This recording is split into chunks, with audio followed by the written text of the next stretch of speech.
ආයෙක අහන්න දෙයක් නැහැ. right? S එකක් බලාගෙන වැඩ කරන දරුවා නියත වශයෙන්ම බලාගෙන වැඩ කරන ළමයාට අනිවාර්යෙන් මෙන්නේ C එකක්. කල්පයක් නැහැ. ඔයගලන්ට ඒ සාමර්ථයක් අවශ්‍ය නම් ඔයගොල්ලෝ ඒ එකක් බලාගෙන වැඩ කරන්නේ නැතුව ළමෙක් උසස් පෙළදී අපේක්ෂා කරන ප්‍රතිඵලය සහ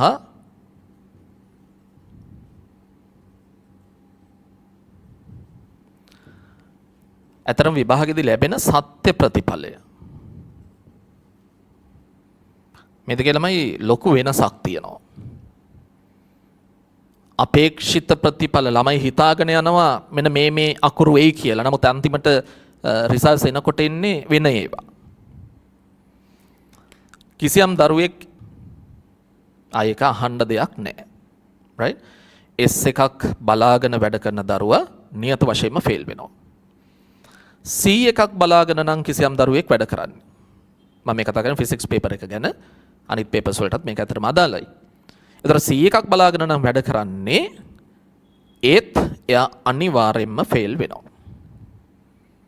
මම දන්නවා මගෙන් මේ කතාව කලින් අහලා නැති සමහර දරුවෝ හිතන්නේ නැති C එකක් බලාගෙන වැඩ කරපුවාම S එකක් එනවා කියලා. නෑ. C එකක් බලාගෙන වැඩ කළොත් අනිවාර්යෙන් ෆේල් වෙනවා. කරුමෙට තමයි S එන්නේ.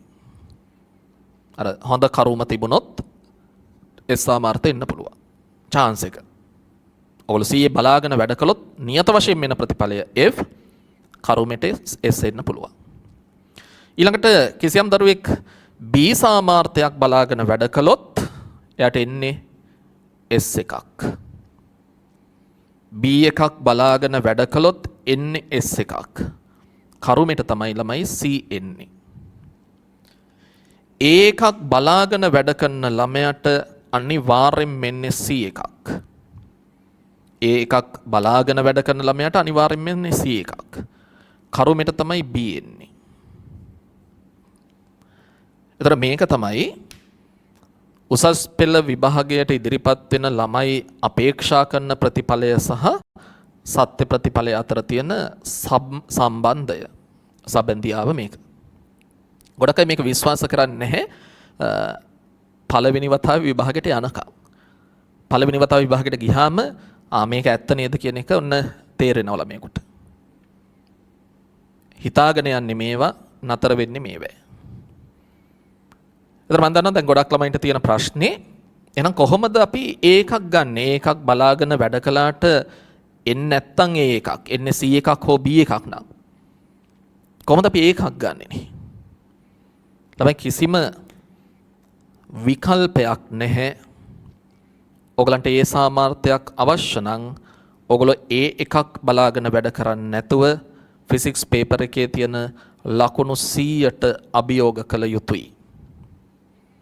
ලකුණු 100ට අභියෝග කරන කෙනෙකුට පමණයි ඒ සාමර්ථ ගත හැක්කේ.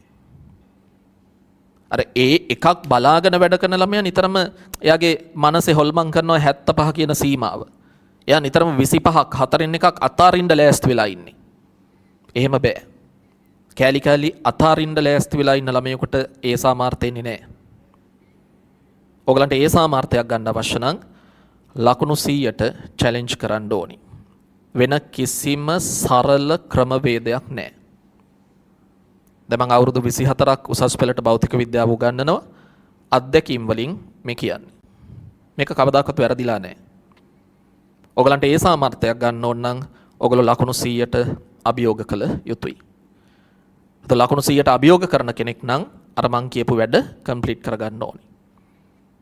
ඒ නොය ටික හොඳට හිතේ තියාගෙන මේ ගමන යන්න ඔයගලන්ට ශක්තිය තියනවා කියලා හිතෙනවා නම් විතරක් මේ පන්තියත් එක්ක සම්බන්ධ වෙලා ඉන්න.